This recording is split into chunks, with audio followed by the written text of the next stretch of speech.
Bonjour, bonjour à tous les trois. Donc moi je suis Isabelle Bébéard, je suis directrice des affaires internationales et européennes de BPI France. Et notamment j'ai la charge de l'activité d'investissement dans des fonds de private equity de VC africains. Donc j'ai la chance d'avoir à mes côtés Hicham Benis, qui est principal chez SPE Capital, Mathieu Ndiaye, qui est Managing Director chez Mediterranea Capital Partners, et Rasme Choun, qui est Senior Investment Officer chez Investisseurs et Partenaires, dit IEP. Voilà. Donc, en fait, BPI France est partenaire de vos trois équipes, puisque voilà, on a investi chez vous depuis maintenant plusieurs années. On fait ça bien sûr pour financer de belles entreprises africaines, de développer le capital investissement en Afrique, faire de la performance financière, mais aussi créer du business entre les entreprises africaines que vous accompagnez et puis les entreprises françaises que nous accompagnons par ailleurs.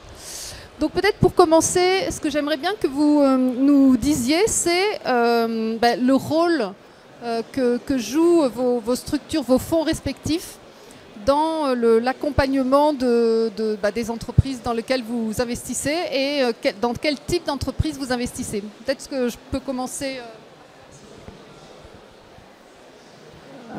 Alors le rôle du private equity, à mon sens, on a un rôle de catalyseur. Alors on n'est pas des créateurs de valeur, parce que ceux qui créent la valeur, ce sont les femmes et les hommes sur le terrain, donc les entrepreneurs qui pensent les projets et les développent.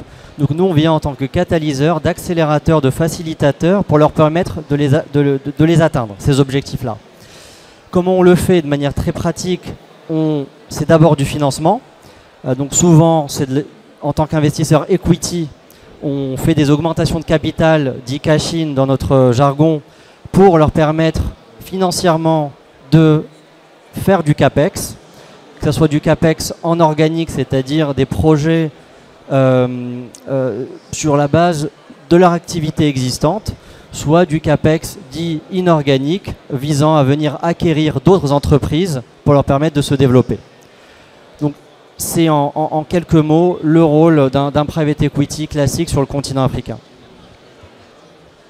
Alors, pour parler un peu plus sur Mediterranea Capital Partners, donc nous sommes un fonds avec un ancrage véritablement sur l'Afrique du Nord et l'Afrique de l'Ouest francophone. Donc le rôle que nous jouons dans ces régions-là est véritablement un rôle d'accompagnateur.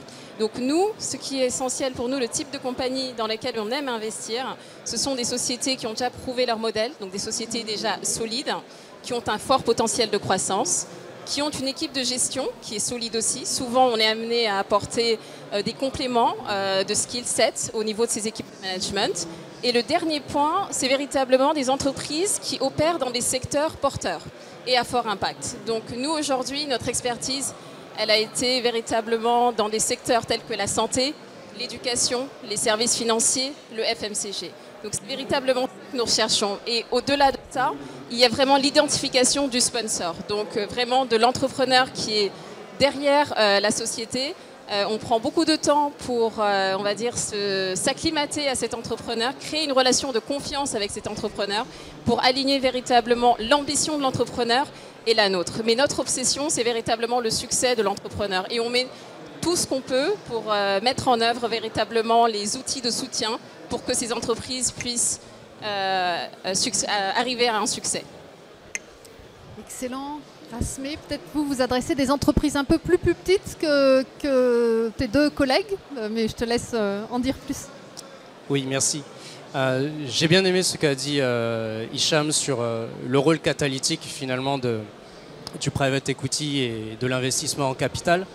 Investisseurs et partenaires, on se considère un peu comme les pionniers de l'investissement d'impact en Afrique. Et avec le temps, on a eu à accompagner les PME à tous leurs stades de développement. Aujourd'hui, on défend 4 principaux piliers qui a pour accompagner les PME en Afrique. Moi, je suis sur le pilier d'expansion, le pilier justement d'investissement en capital pour accompagner les PME qui ont eu un succès, qui ont été champions dans leur pays et les accompagner à grandir et avoir une dimension sous-régionale. Mais IEP, c'est beaucoup plus que ça. Aujourd'hui, on a accompagné plus de 330 PME du stade de l'idéation à la partie un peu early stage, avec les gros efforts qu'on fait aussi avec notre activité de fonds, notamment avec la création de Teranga Capital, Komoé Capital en Côte d'Ivoire et d'autres fonds encore dans toute la sous-région. Et c'est vraiment ça notre rôle, accompagner les entrepreneurs à créer de la valeur. C'est vraiment notre credo, avec un objectif de développement durable et avec au cœur l'impact. Bah justement, peut-être on peut poursuivre.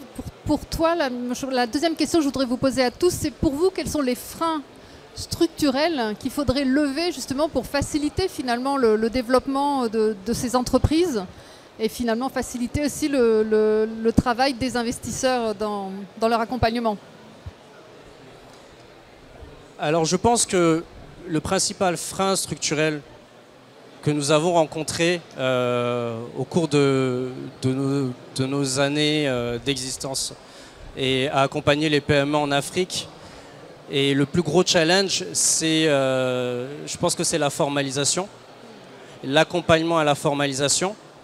Et comment aider, c'est quelque chose sur lequel on travaille encore depuis tant d'années et on continue encore à le faire. Le gros challenge, c'est comment est-ce que on transmet cette idée que la formalisation est créatrice de valeur et qu'elle permet de lever des fonds, mais aussi accompagne la croissance de l'entreprise, toujours et encore dans cet objectif de développement durable et de créer finalement ces champions africains qui vont collaborer avec ces grandes entreprises françaises. Excellent. Mathie?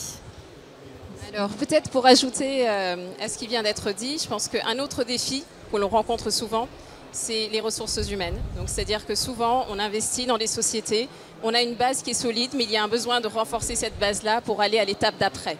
Et donc cette difficulté à trouver du talent des fois dans certaines économies peut ralentir la mise en place d'un business plan. Donc nous, ce qu'on tente de faire, c'est véritablement de se dire que l'Afrique, c'est vrai, c'est une section de pays, mais au final, il y a beaucoup de mobilité. Donc on travaille, on accompagne les entrepreneurs pour vraiment trouver le talent et travailler aussi assez fort sur le knowledge transfer, donc vraiment la formation aussi des équipes locales pour que ces équipes-là soient à même, après le départ du fonds de Private Equity, bien entendu de continuer la trajectoire qui a été lancée.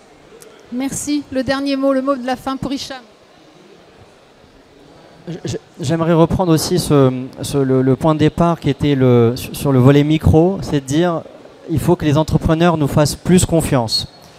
Et quand je dis plus confiance, c'est confiance dans les process, la formalisation et la gouvernance qu'on veut mettre en place. Ils ne vont pas voir les résultats tout de suite. Ce n'est pas une amélioration des profits à un ROI immédiat, mais il faut qu'ils fassent confiance aux partenaires qu'ils ont choisis pour que d'ici 2, 3, 4 ans, ils en tirent les bénéfices. Et ça, ils ne le voient pas. Et l'entrepreneur qui n'a jamais fait de deal private equity avant, quand il ne voit pas un résultat concret immédiat, il pense que ça ne marche pas ou que ce n'est pas la bonne idée. Et donc, ils déconstruisent souvent ce qu'on a mis 12 mois à construire. Et donc c'est vraiment ça sur lequel on essaie de travailler. On fait un pas en avant, un pas en arrière, mais on finit par y arriver. Si ce n'est pas sur le premier LBO, ça sera sur le deuxième parce qu'on a préparé le terrain. Et ça, on s'y attelle, on voit les résultats et ce n'est pas toujours facile, mais c'est ce qui, je pense, sur le moyen terme, va permettre au private equity africain d'atteindre les niveaux de performance, les niveaux d'impact qu'ont pu connaître d'autres économies plus matures. Voilà. En conclusion, ce que je retiens quand même de tout ce que vous avez dit, c'est que en fait, comme vous êtes de bons investisseurs, vous ne faites pas qu'injecter de l'argent, vous accompagnez aussi et vous supportez les entrepreneurs et les entreprises dans lesquelles vous investissez. Bravo. Merci et merci.